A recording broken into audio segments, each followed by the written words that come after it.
আসসালামু আলাইকুম। সবার আগে বাছাই করা 10টি আন্তর্জাতিক খবর জানিয়ে দেব। প্রথমেই থাকছে শিরোনাম। তবে তার আগে অনুরোধ থাকবে ভিডিওটিতে একটি লাইক দিবেন।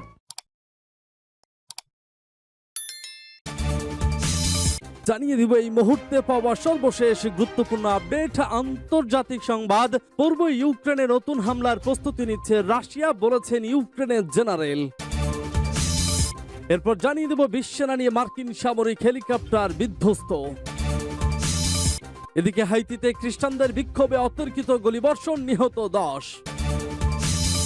এবং জানিয়ে দেব ব্রিক্সে ইরানের যোগদান, মার্কিন নিষেধাজ্ঞা কাটিয়ে ওঠার অভাবনীয় সুযোগ।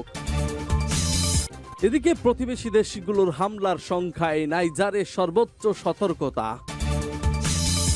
সর্বশেষ জানিয়ে দেব মোবাইল ইন্টারনেট পরিষেবা বন্ধ, হরিয়ানার নুহতে ফের শোভাযাত্রা বের করতে অনড় হিন্দুত্ববাদী সংগঠন, 144 ধারা জারি। শুনছিলেন সংবাদ শিরোনাম, এখন বিস্তারিত। তবে তার আগে অনুরোধ থাকবে ভিডিওটিতে একটি লাইক এবং কমেন্টস করে জানিয়ে দিন এই ভিডিও সম্পর্কে আপনার মূল্যবান মতামত। আর হ্যাঁ বন্ধুরা, অবশ্যই ঝটপট করে এই ভিডিওটি আপনার ফেসবুকে শেয়ার করে ছড়িয়ে দিন আর জানিয়ে দিন আপনি কোন জেলা থেকে বা কোথা থেকে আমাদের সংবাদ শুনছেন এবং দেখছেন।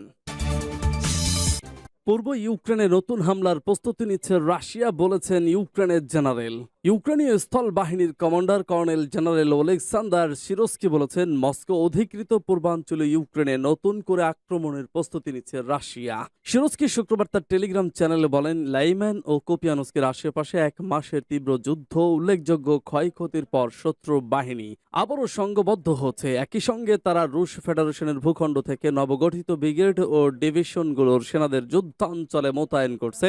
সিরস্কি বলেন, যুদ্ধ করার সক্ষমতা বাড়াতে এবং আবারও হামলা করতে চাইছে রুশ বাহিনী। তিনি আর কোনো বিস্তারিত তথ্য জানাননি, তবে বলেছেন রুশ বাহিনী ভারী কামান ও মর্টার এর গোলা বর্ষণের পাশাপাশি বিমান হামলা অব্যাহত রেখেছে। কর্নেল জেনারেল ওলেক্সান্দার সিরস্কি বলেন, এ ধরনের পরিস্থিতিতে ঝুঁকিপূর্ণ এলাকায় আমাদের প্রতিরক্ষা ব্যবস্থাকে দ্রুত শক্তিশালী করার উদ্যোগ নিতে হবে এবং যেখানে সম্ভব আগেভাগে আক্রমণ করতে হবে। যুক্তরাজ্যের প্রতিরক্ষা মন্ত্রক শনিবার ইউক্রেন সংক্রান্ত দৈনিক গোয়েন্দা প্রতিবেদনে বলেছে, কুপিয়ানস্ক ও লাইম্যানে আগামী 2 মাস ধরে রাশিয়া আক্রমণের তীব্রতা বাড়াতে পারে আর এর একটি বাস্তবসম্মত সম্ভাবনা রয়েছে। একটি মন্ত্রকটি জানায়, এ অঞ্চলের রাশিয়ার সম্ভাব্য লক্ষ্য হতে পারে পশ্চিম দিকে অস্কিল নদীর দিকে অগ্রসর হওয়া এবং লুহানস্ক ওব্লাস্টের চারপাশ ঘিরে একটি বাফার জোন তৈরি করা। 2022-এর আগ্রাসনের শুরু দিকে রাশিয়া কুপিয়ানস্ক শহরের দখল করে নেয়। যুদ্ধ শুরুর আগে এই শহরের প্রায় 27,000 মানুষ বসবাস করতেন। সেপ্টেম্বরে এক ঝটিকা অভিযানে ইউক্রেনীয় সেনারা এই শহর পুনর্দখল করে নেয়, যা ছিল মস্কোর জন্য একটি বিব্রতকর ঘটনা।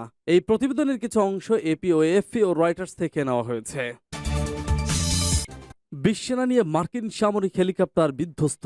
মহড়ার সময় একটি মার্কিন সামরিক হেলিকপ্টার বিধ্বস্ত হয়েছে। এ সময় হেলিকপ্টারটিতে 20 জন মেরিন সেনা ছিল, খবর আল জাজিরার। স্থানীয় সময় রোববার বেলা 11টার দিকে অস্ট্রেলিয়ার উত্তর অঞ্চলের ডারউইন উপকূলে ঘটনা ঘটে। মহড়া প্রেডেটর রান চলাকালীন মার্কিন যুক্তরাষ্ট্রের অসপ্রে হেলিকপ্টারটি মেলভিল দ্বীপের কাছে বিধ্বস্ত হয়। অস্ট্রেলিয়া, যুক্তরাষ্ট্র, ইন্দোনেশিয়া, ফিলিপাইন এবং তিমুর লেস্টের সেনারা একযোগে এই যৌথ মহড়া চালাচ্ছে বলে জানা গেছে। সূত্রের বরাত দিয়ে প্রতিবেদনে বলা হয়েছে, দুর্ঘটনার ফলে হতাহতের ঘটনা ঘটতে পারে কারণ কিছু সেনা এখনও নিখোঁজ রয়েছেন, তবে এটি এখনও নিশ্চিত করা হয়নি। হেলিকপ্টারটিতে কোনো অস্ট্রেলিয়ান ছিলেন না বলে ধারণা করা হচ্ছে। হেলিকপ্টারটি বিধ্বস্তের পর মহড়া সাময়িকভাবে বন্ধ করা হয়েছে। অস্ট্রেলিয়ান প্রতিরক্ষা বাহিনী এমন তথ্য নিশ্চিত করেছে। এডিএফ এর একজন মুখপাত্র জানিয়েছেন, হেলিকপ্টারটিতে থাকা সবাই যুক্তরাষ্ট্রের সেনা। ঘটনাটি টিইউ দ্বীপপুঞ্জের দূরবর্তী মেলভিল দ্বীপে ঘটেছে। এ ঘটনায় মার্কিন যুক্তরাষ্ট্রের প্রতিরক্ষা কর্মীরা ছিল, অস্ট্রেলিয়ান প্রতিরক্ষা বাহিনীর সদস্যদের কেউ এতে ছিলেন না। রয়টার্সের এক প্রতিবেদনে বলা হয়েছে, মহড়ায় প্রায় 2,500 সেনা অংশ নিচ্ছে। তাদের মধ্যে যুক্তরাষ্ট্রের 500, ফিলিপাইনের 120, ইন্দোনেশিয়ার 120 এবং তিমুর লেস্টের 50 সেনা রয়েছে। এর আগে চলতি বছরের 29 জুলাই অস্ট্রেলিয়ার উত্তর পূর্ব উপকূলে সামরিক মহড়া চলাকালীন একটি MRH-19 তাইপান নামের হেলিকপ্টার বিধ্বস্ত হয়। ওই ঘটনায় 4 জন সেনা নিহত হয়। হাইতিতে খ্রিস্টানদের বিক্ষোভে অতর্কিত গুলিবর্ষণ, নিহত 10। হাইতিতে খ্রিস্টানদের গির্জার এক নেতার নেতৃত্বে আয়োজিত এক বিক্ষোভে অতর্কিত গুলি চালিয়েছে দেশটির স্থানীয় গ্যাং। এতে অন্তত 10 জন নিহত হয়েছে। মানবাধিকার সংস্থা CARDH এ তথ্য জানিয়েছে, খবর এএফপির। সিআরডিএইচ বলেছে রাজধানী পোর্তো-প্রিন্সের উত্তর শহরতলি একটি গ্যাংয়ের নিয়ন্ত্রণে। তারা শনিবারের বিক্ষোভে মেশিন গান দিয়ে গুলি চালিয়েছে।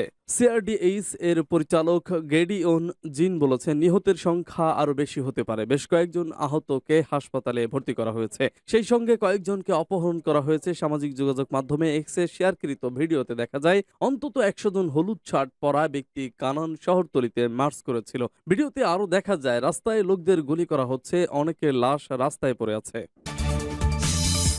ব্রিক্সে ইরানের যোগদান, মার্কিন নিষেধাজ্ঞা কাটিয়ে ওঠার অভাবনীয় সুযোগ।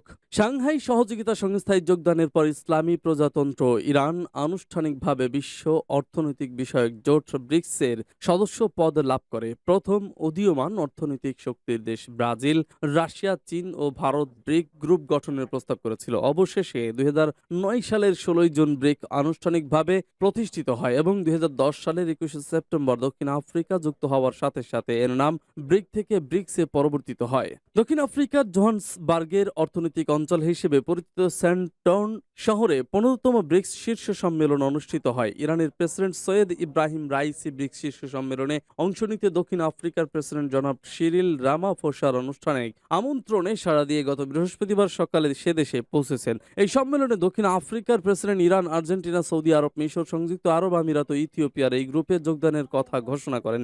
পর্যবেক্ষকরা বলেছেন, ব্রিক্স গ্রুপে ইরানের যোগদানের ঘটনা দেশটির পররাষ্ট্রনীতিতে ইরানের 13তম সরকারের জন্য তৃতীয় গুরুত্বপূর্ণ অর্জন হিসেবে দেখা হচ্ছে। সাংহাই সহযোগিতা সংস্থায় যোগদান এবং সৌদি আরবের সাথে সম্পর্ক পূর্ণ স্থাপন ছিল পররাষ্ট্রনীতির ক্ষেত্রে ইরান সরকারের আরও দুটি গুরুত্বপূর্ণ অর্জন। ব্রিক্স একটি আন্তঃমহাদেশীয় জোট এবং এশিয়া, আফ্রিকা ও ইউরোপ মহাদেশের দেশগুলোর যার প্রত্যেকটি বিশ্ব অর্থনীতির উদীয়মান শক্তি।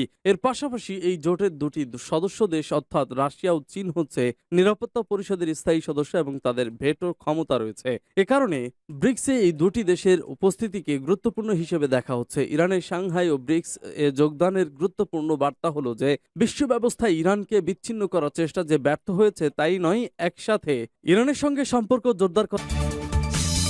প্রতিবেশী দেশগুলোর হামলার সংখ্যায় নাইজারে সর্বোচ্চ সতর্কতা। প্রতিবেশী দেশগুলোর আক্রমণের আশঙ্কায় সেনাবাহিনীকে সর্বোচ্চ সতর্কতায় রেখেছে পশ্চিম আফ্রিকার দেশ নাইজার। মূলত সামরিক অভ্যুত্থানের পর ক্ষমতা দখলে নেওয়ার জের ধরে নানা ঘটনার ধারাবাহিকতায় দেশটিতে পশ্চিম আফ্রিকার দেশগুলোর জোট ইকোওয়াসের হামলার সম্ভাবনা বেড়েছে। রোববার এক প্রতিবেদনে এই তথ্য জানিয়েছে কাতার ভিত্তিক সংবাদ মাধ্যম আল জাজিরা। প্রতিবেদনে বলা হয়েছে, নাইজারের নতুন সামরিক শাসকরা প্রতিবেশী দেশগুলোর আক্রমণের ক্রমবর্ধমান হুমকির কথা উল্লেখ করে দেশের সশস্ত্র বাহিনীকে সর্বোচ্চ সতর্ক থাকার নির্দেশ দিয়েছে। নাইজারে গত 26 জুলাই সেনা অভ্যুত্থানের পর ইকোওয়াস সেনা শাসনের অবসান দাবি করে এবং দেশটির সামরিক জান্তাকে একটি নির্দিষ্ট সময়সীমা বেঁধে দেয়। সময়সীমা পার হলেও ইকোওয়াস নাইজারের অভ্যুত্থানকারী নেতাদের সাথে আলোচনার চেষ্টা করছে। অবশ্য এই জোটটি বলেছে, কূটনৈতিক প্রচেষ্টা ব্যর্থ হলে সাংবিধানিক শৃঙ্খলা পুনরুদ্ধার করতে তারা নাইজারের সেনা মোতায়েন করতে প্রস্তুত। আল জাজিরা বলছে, নাইজারের প্রতিরক্ষা প্রধানের জারি করা একটি অভ্যন্তরীণ নথি শনিবার ব্যাপকভাবে অনলাইনে শেয়ার করা হয়েছে। সেখানে বলা হয়েছে যে কোনো আক্রমণের বিরুদ্ধে পর্যাপ্ত প্রতিক্রিয়া জানাতে দেশের সশস্ত্র বাহিনীকে সর্বোচ্চ প্রস্তুতি রাখতে হবে। এতে বলা হয়েছে, জাতীয় ভূখণ্ডে আগ্রাসনের হুমকি ক্রমবর্ধমানভাবে অনুভূত হচ্ছে। ইকোওয়াস অবশ্য এই ধরনের যে কোনো হুমকিকে উপেক্ষা করছে এবং শুক্রবার বলেছে সংকটের মিটমাট করার জন্য তারা কূটনৈতিক প্রচেষ্টাকে গুরুত্ব দিচ্ছে। যদিও প্রয়োজনে সামরিক হস্তক্ষেপের বিষয়টিও তাদের হাতে অন্যতম বিকল্প হিসেবে থাকবে। ইকোওয়াস কমিশনের সভাপতি ওমর আলী উত্তরে সাংবাদিকদের বলেছেন, সন্দেহ এড়ানোর জন্য আমি দ্ব্যর্থহীনভাবে বলতে চাই, ইকোওয়াস নাইজারের জনগণের বিরুদ্ধে যুদ্ধ ঘোষণা করেনি বা দেশটিতে আক্রমণ করার জন্য কোনো পরিকল্পনাও নেই।